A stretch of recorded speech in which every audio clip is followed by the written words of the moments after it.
ಟಿವಿ9 digital ಸ್ಪೆಷಲ್ಗೆ ಸ್ವಾಗತ. ನಾನು ಅವಿನಾಶ್ ಶಿವನ್.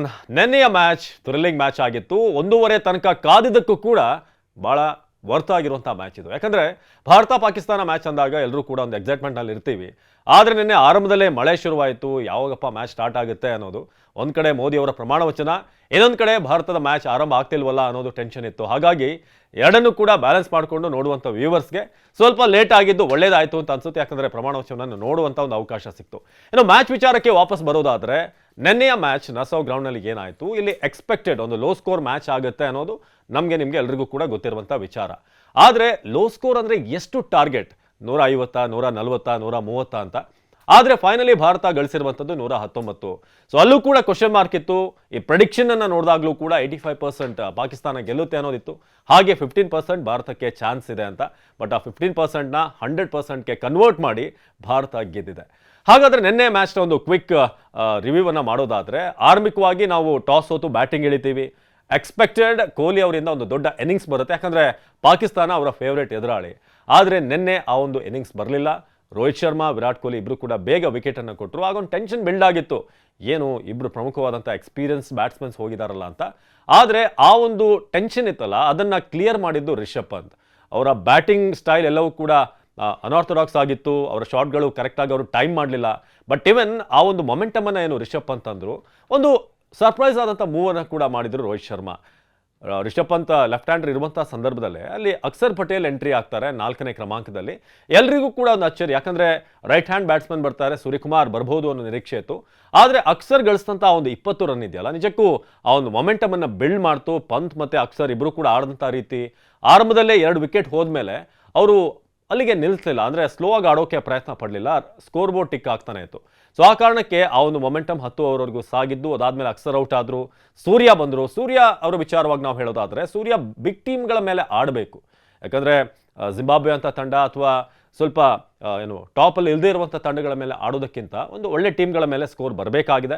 ಪಾಕಿಸ್ತಾನ ವಿರುದ್ಧ ಸೂರ್ಯಕುಮಾರ್ ಸತತವಾಗಿ ವಿಫಲರಾಗಿದ್ದಾರೆ. ವರ್ಲ್ಡ್ ಕಪ್ನಲ್ಲೂ ಕೂಡ ಹಿಂದಿನ ಬಾರಿ ನಾವು ನೋಡಿದ್ದೀವಿ. ಸೊ ಸೂರ್ಯಕುಮಾರ್ ಇದನ್ನು ಕರೆಕ್ಟ್ ಮಾಡಿಕೊಂಡ್ರೆ ಖಂಡಿತ ಮುಂದಿನ ಸ್ಟೇಜ್ಗಳಲ್ಲಿ ಅದು ಹೆಲ್ಪ್ ಆಗುತ್ತೆ. ಸೊ ಸೂರ್ಯಕುಮಾರ್ ನಂತರ ಶಿವಮ್ ದುಬೆ ಮೇಲೂ ಕೂಡ ಭಾಳಷ್ಟು ನಿರೀಕ್ಷೆ ಇತ್ತು. ನೋಡೋಕೆ ಯುವರಾಜ್ ಸಿಂಗ್ ರೀತಿಯಾಗಿದ್ದಾರೆ, ಅವ್ರ ರೀತಿಯಾಗಿ ಆಡ್ಬೋದು ಅಂತ. ಬಟ್ ಯುವರಾಜ್ ಸಿಂಗ್ ಅವರ ಸ್ಟೈಲ್ ಬ್ಯಾಕ್ ಲಿಫ್ಟ್ ಬಿಟ್ಟರೆ ಆ ಒಂದು ಇಂಟೆನ್ಸಿಟಿ ಕಾಣಿಸ್ತಾ ಇಲ್ಲ. ಶಿವಮ್ ದುಬೆ ಅವರಲ್ಲೂ ಕೂಡ ಒಂದಷ್ಟು ಬಾಲ್ಗಳನ್ನು ಅವರು ವೇಸ್ಟ್ ಮಾಡಿ ನಂತರ ಅವರು ಕೂಡ ವಿಕೆಟನ್ನು ಒಪ್ಪಿಸಿದ್ರು. ಯಾವ ಶಾಟ್ ಆಡ್ತಾ ಇದ್ದೀನಿ, ಏನು ಆಡ್ತಾ ಇದ್ದೀನಿ ಅನ್ನೋದ್ರ ಬಗ್ಗೆ ಅವ್ರಿಗೊಂದು ಕ್ಲಾರಿಟಿ ಇರಲಿಲ್ಲ ಅಂತ ನೆನ್ನೆ ಬ್ಯಾಟಿಂಗಲ್ಲಿ ಅನ್ನಿಸ್ತು. ಅದಾದಮೇಲೆ ಬಂದಂಥ ಹಾರ್ದಿಕ್ ಪಾಂಡ್ಯ ಒಂದಷ್ಟು ಮಟ್ಟಕ್ಕೆ ಕೊನೆಯದಾಗಿ ಸ್ಕೋರ್ ತರೋ ನಿಟ್ಟಿನಲ್ಲಿ ಅವರು ಕೂಡ ಪ್ರಯತ್ನ ಪಟ್ಟರು. ಇದು ಓವರಾಲ್ ನೆನ್ನೆಯ ಮ್ಯಾಚ್ನ ನೋಡಿದಂಥ ಟೈಮ್ನಲ್ಲಿ ರವೀಂದ್ರ ಜಡೇಜಾ ಅವರಿಂದ ಕೂಡ ಒಂದು ಸೂಕ್ತವಾದಂಥ ಫಿನಿಶ್ ಬರಲಿಲ್ಲ. ಬಟ್ ಈವನ್ ನೆನ್ನೆಯ ಪಿಚ್ ನಾವು ಅಂದ್ಕೊಂಡಷ್ಟು ಸುಲಭವಾಗಿರಲಿಲ್ಲ, ಅದು ಕೂಡ ನಾವು ಗಮನಿಸಬೇಕು. ರಿಷಬ್ ಪಂತ್ ಸ್ವಲ್ಪ ಅನಾರ್ಥೋಡಾಕ್ಸ್ ಆಗಿ ಆಡಿದ್ರಿಂದ ಅಲ್ಲಿ ಸ್ಕೋರ್ಗಳು ಬರೋಕ್ಕೆ ಶುರುವಾಯಿತು. ಸೊ ಟೋಟಲಿ 119 ಅನ್ನೋ ಟಾರ್ಗೆಟ್ ಏನಿದೆ, ಅದು ನಿಜಕ್ಕೂ ಪಾಕಿಸ್ತಾನ ಅಂತ ಟೀಮ್ಗೆ 120ರಲ್ಲಿ ಅಷ್ಟೇ ರನ್ ಬೇಕು ಅಂತಂದಾಗ ಅವ್ರಿಗೊಂದು ಐಡಿಯಾ ಇರುತ್ತೆ, ನಾವು ಆರಾಮಾಗಿ ಚೇಸ್ ಮಾಡ್ಬೋದು ಅನ್ನೋ ವಿಚಾರಕ್ಕೆ ಸಂಬಂಧಪಟ್ಟ ಹಾಗೆ. ಸೊ ಅದಾದಮೇಲೆ ಅವರ ಬ್ಯಾಟಿಂಗ್ ಶುರುವಾಗುತ್ತೆ. ಬ್ಯಾಟಿಂಗ್ನಲ್ಲಿ ಆರಂಭದಲ್ಲೇ ರಿಜ್ವಾನ್ ಹಾಗೇನೆ ಬಾಬರ್ ಒಂದು ಒಳ್ಳೆಯ ಒಂದು ಓಪನಿಂಗ್ ಕೊಡ್ತಾರೆ ಅನ್ನೋ ಲೆಕ್ಕಾಚಾರ ಇತ್ತು. ಆದರೆ ಹೋಗ್ತಾ ಹೋಗ್ತಾ ನಮ್ಮ ಬೌಲರ್ಗಳು, ವಿಶೇಷವಾಗಿ ಪೇಸರ್ಗಳು ಒಂದು ಹೋಲ್ಡನ್ನು ಹಿಡ್ಕೊಂಡು ಬರ್ತಾರೆ. ಹರ್ಷದೀಪ್ ಆರಂಭದಲ್ಲಿ ಸ್ವಲ್ಪ ದುಬಾರಿ ಅಂತ ಅನ್ಸಿದ್ರು ಕೂಡ ನಂತರ ಅವರು ಕೊನೆಯಲ್ಲಿ ಮಾಡಿದಂಥ ಬೌಲಿಂಗ್ ನಿಜವಾಗ್ಲೂ ಅದ್ಭುತವಾಗಿತ್ತು. ಸೊ ನೆನ್ನೆಯ ಪಂದ್ಯದ ಬೌಲಿಂಗ್ ಹೈಲೈಟ್ ಅಂತ ಅಂದರೆ ಜಸ್ಪ್ರೀತ್ ಬುಮ್ರಾ ಹಾಗೇನೆ ಹಾರ್ದಿಕ್ ಪಾಂಡ್ಯ ಇಬ್ಬರೂ ಕೂಡ ತಮ್ಮ ಕ್ಲಾಸ್ ಏನು ಅನ್ನೋದನ್ನು ನೆನ್ನೆ ತೋರಿಸಿದ್ರು. ಸೊ ಬುಮ್ರಾ ಅವರು ಬಾಲ್ ಮಾಡಿದಂಥ 19ನೇ ಓವರ್ ಅಂತೂ ಭಾಳ ವಿಶೇಷವಾಗಿತ್ತು. ಯಾಕಂದರೆ ಅಲ್ಲಿಂದಲೇ ಪ್ರೆಷರ್ ಬಿಲ್ಡ್ ಆಗ್ತಾ ಹೋಗುತ್ತೆ. ಯಾಕಂದರೆ ಕೊನೆಯದಾಗಿ ಏನು ಟಾರ್ಗೆಟ್ ಇತ್ತು ಅವರಿಗೆ, ಆಲ್ಮೋಸ್ಟ್ 2 ಓವರ್ಗೆ 21 ರನ್ ಆ ರೀತಿ ಅಂತ ಒಂದು ಟಾರ್ಗೆಟ್ ಇರುವಂಥ ಟೈಮ್ನಲ್ಲಿ ಬುಮ್ರಾ ಅವರು ಮಾಡಿದಂಥ ಆ 19ನೇ ಓವರ್ ಇಡೀ ಗೇಮನ್ನೇ ಚೇಂಜ್ ಮಾಡುತ್ತೆ. ಸೊ ಬುಮ್ರಾ ಜೊತೆಗೆ ಹಾರ್ದಿಕ್ ಪಾಂಡ್ಯ, ಸಿರಾಜ್ ಕೂಡ ವಿಕೆಟ್ ಹೆಚ್ಚಾಗಿ ಅವರು ಗಳಿಸೋಕೆ ಸಾಧ್ಯ ಆಗದಿದ್ರು ಕೂಡ ಬೌಲಿಂಗ್ ಚೆನ್ನಾಗಿ ಮಾಡಿದ್ರು. ಏನೋ ಹರ್ಷದೀಪ್ 1 ವಿಕೆಟ್ ಪಡೆದ್ರು ಕೂಡ ಕೊನೆಯ ಓವರ್ ಭಾಳ ಡಿಸಿಪ್ಲಿನ್ಡ್ ಆಗಿತ್ತು. ಇದೆಲ್ಲದರಿಂದ ಒಂದು 85% ಚಾನ್ಸ್ ಪಾಕಿಸ್ತಾನಕ್ಕೇನಿತ್ತು ಅದು ಭಾರತದ ಕಡೆಗೆ ಶಿಫ್ಟ್ ಆಯಿತು. ಸೊ ಪಾಕಿಸ್ತಾನ ಪ್ರತಿ ಬಾರಿ ಭಾರತದ ಮೇಲೆ ಆಡಬೇಕಾದ್ರೂ ಕೂಡ ಒಂದಷ್ಟು ಚೋಕ್ ಆಗ್ತಾರೆ ಅವರು. ಯಾಕಂದರೆ ಆ ಒಂದು ಪ್ರೆಷರ್ನ ಹ್ಯಾಂಡಲ್ ಮಾಡುವಂಥ ಒಂದು ಕೆಪಾಸಿಟಿ ಭಾರತಕ್ಕೆ ಹೆಚ್ಚಾಗಿದೆ ಪಾಕಿಸ್ತಾನಕ್ಕೆ ಹೋಲಿಸಿದ್ರೆ. ಸೊ ಕೊನೆಯದಾಗಿ ನಸೀಮ್ ಶಾ ಕಣ್ಣೀರು ಹಾಕ್ತಾ ಅಲ್ಲಿಂದ ಹೊರಗೆ ಹೋಗಿರುವಂಥದ್ದು ಕೂಡ ಆಯಿತು. ಜೊತೆಗೆ ಬಾಬರ್ ಅಜಮ್ ಅವ್ರನ್ನ ನಂತರ ಪ್ರೆಸ್ ಮೀಟ್ನಲ್ಲಿ ಕೇಳಿದಾಗಲೂ ಕೂಡ ಹೌದು ನಮಗೆ ಡಿಸಪಾಯಿಂಟ್ಮೆಂಟ್ ಆಗಿದೆ, ಫಸ್ಟ್ ಮ್ಯಾಚ್ ಕೂಡ ಸೋತಿದ್ದೀವಿ, 2ನೇ ಮ್ಯಾಚ್ ಕೂಡ ಸೋತಿದ್ದೀವಿ, ಬಟ್ ಸ್ಟಿಲ್ 2 ಮ್ಯಾಚ್ ಇದೆ, ನಾವು ಕಮ್ ಬ್ಯಾಕ್ ಮಾಡ್ತೀವಿ ಅನ್ನೋ ವಿಶ್ವಾಸವನ್ನು ಅವರು ವ್ಯಕ್ತಪಡಿಸಿದ್ದಾರೆ. ಸೊ ಓವರಾಲ್ ನೆನ್ನೆ ಮ್ಯಾಚನ್ನ ನಾವು ಅನಲೈಸ್ ಮಾಡೋದಾದರೆ ಭಾಳ ಮುಖ್ಯವಾಗಿ ನಮ್ಮ ಬ್ಯಾಟಿಂಗ್ ಲೈನಪ್ನಲ್ಲಿ ನಾವು ಮುಂದಿನ ಪಂದ್ಯಗಳಲ್ಲಿ ಮಿಡ್ಲ್ ಆರ್ಡರ್ ಎಸ್ಪೆಷಲಿ ನಾವು ಇನ್ನೂ ಕೂಡ ಕರೆಕ್ಟ್ ಮಾಡ್ಕೊಳ್ಬೇಕು. ಸೂರ್ಯಕುಮಾರ್, ಶಿವಮ್ ದುಬೆ ಇವರೆಲ್ಲರೂ ಕೂಡ ಫಾರ್ಮ್ಗೆ ಬರಬೇಕಾಗುತ್ತೆ. ಯಾಕಂದರೆ ಅದೊಂದು ದೊಡ್ಡ ಟೂರ್ನಮೆಂಟ್.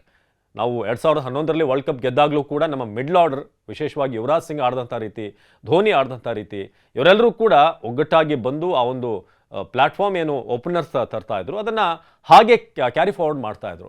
ಸೊ ಈಗ ನಮಗೆ ಭಾಳ ಮುಖ್ಯವಾಗಿರುವಂಥದ್ದು ರೋಹಿತ್ ವಿರಾಟ್ ಕೊಹ್ಲಿ ಅವರ ಫಾರ್ಮ್ ಬಗ್ಗೆ ಏನು ಅನುಮಾನ ಇಲ್ಲ. ಯಾಕಂದರೆ ಮುಂದಿನ ಪಂದ್ಯಗಳಲ್ಲಿ ಖಂಡಿತ ಅವರು ಬಿಗ್ ಸ್ಕೋರ್ ಮಾಡ್ತಾರೆ. ಬಟ್ ಮಿಡ್ಲ್ ಆರ್ಡರ್ ನಮಗೆ ಕನ್ಸರ್ನ್ ಆಗಿರೋದು. ಸೊ ಒಂದು ಕಡೆ ಚರ್ಚೆ ಆಗ್ತಾ ಇದೆ, ವಿರಾಟ್ ಕೊಹ್ಲಿ ಅವ್ರನ್ನ ಓಪನಿಂಗಲ್ಲೇ ಉಳಿಸ್ಕೊಳ್ಬೇಕಾ ಅಥವಾ ಜೈಸ್ವಾಲ್ ಏನಾದರೂ ಎಂಟ್ರಿ ಆಗಬೇಕಾ ಓಪನಿಂಗ್ಗೆ ಅಂತ ಮುಂದಿನ ಪಂದ್ಯಕ್ಕೆ. ಸೊ ಇದ್ರ ಬಗ್ಗೆ ಖಂಡಿತ ಡಿಬೇಟ್ ಆಗುತ್ತೆ, ಹೇಗೆ ಯಾರನ್ನ ಎಲ್ಲಿ ಆಡಿಸ್ಬೇಕು ಅನ್ನೋ ವಿಚಾರಕ್ಕೆ ಸಂಬಂಧಪಟ್ಟ ಹಾಗೆ. ಸೊ ನೆನ್ನೆ ಮ್ಯಾಚ್ ಒಂದು ಕನ್ವಿನ್ಸಿಂಗ್ ವಿಕ್ಟ್ರಿ ಭಾರತಕ್ಕೆ ಸಿಕ್ಕಿದೆ. ಸೊ ಆ ಮೂಲಕ ಟಾಪ್ ಒಂದು ಪ್ಲೇಸ್ಗೂ ಕೂಡ ಪಾಯಿಂಟ್ ಟೇಬಲಲ್ಲಿ ಬಂದಿದ್ದಾರೆ. USA ಈಗ 2ನೇ ಪ್ಲೇಸಿಗೆ ಹೋಗಿದೆ. ಆದರೆ ಈಗಿರುವಂಥ ಪ್ರಶ್ನೆ, ಯಾರು ಇಬ್ಬರು ಈಗ ಆಯ್ಕೆ ಆಗ್ಬೋದು ನಮ್ಮ ಗ್ರೂಪ್ನಿಂದ ಅಂತ. ಪಾಕಿಸ್ತಾನ ಈಗಾಗಲೇ 2 ಮ್ಯಾಚನ್ನು ಸೋತಿರೋದ್ರಿಂದ ಮುಂದಿನ ಐರ್ಲೆಂಡ್ ಮ್ಯಾಚ್ ಹಾಗೇನೆ ಕೆನಡಾ ಮೇಲೆ ಅವರಿಗೆ ಮ್ಯಾಚ್ ಇದೆ. ಐರ್ಲೆಂಡ್ ಮೇಲೆ ಕೂಡ ಅಷ್ಟು ಈಸಿ ಇಲ್ಲ, ಯಾಕಂದರೆ 1.5 ತಿಂಗಳ ಹಿಂದೆ ಇದೇ ಐರ್ಲೆಂಡ್ ಟೀಮ್ ಮೇಲೆ ಅವರು ಸೋಲನ್ನು ಕಂಡಿದ್ರು. ಸೊ ಟೇಬಲ್ ಭಾಳ ಇಂಟ್ರೆಸ್ಟಿಂಗ್ ಆಗಿದೆ ನಮ್ಮ ಒಂದು ಪಾಯಿಂಟ್ ಇದರಲ್ಲಿ, ಅಂದರೆ ನಮ್ಮ ಗ್ರೂಪ್ನಲ್ಲಿ. ಸೊ ಯಾರು 2 ಟೀಮ್ ಬರುತ್ತೆ, USA ಬರುತ್ತಾ ಅಥವಾ ಪಾಕಿಸ್ತಾನ ಏನಾದರೂ 2 ಪಂದ್ಯಗಳನ್ನು ಭಾಳ ಅಂತರದಿಂದ ಗೆದ್ದು 2 ಪಂದ್ಯ ಈಕ್ವಲ್ ಆಗಿ USA ಜೊತೆಗೆ ಏನಾದರೂ USA ಮುಂದಿನ 2 ಪಂದ್ಯಗಳನ್ನು ಸೋತಂಥ ಸಂದರ್ಭದಲ್ಲಿ ಆಗ ಟೈ ಆಗುವಂಥ ಚಾನ್ಸಸ್ ಇದೆ. ಸೊ ಕಾದು ನೋಡೋಣ ಏನಾಗುತ್ತೆ ಅಂತ. ನೆನ್ನೆ ಮ್ಯಾಚ್ ಅಂತೂ ಯಾರು 1:30 ತನಕ ಕಾದು ಕೂತಿದ್ರೆ ಅದೊಂದು ವರ್ತ್ ಮ್ಯಾಚ್ ಆಗಿತ್ತು ಅನ್ನೋದು ವೆರಿ ಕ್ಲಿಯರ್. ಇದಾಗಿತ್ತು TV9 ಡಿಜಿಟಲ್ನ ವಿಶೇಷ. ನಿರಂತರ ಸುದ್ದಿಗಾಗಿ ನೋಡ್ತಾ ಇರಿ TV9.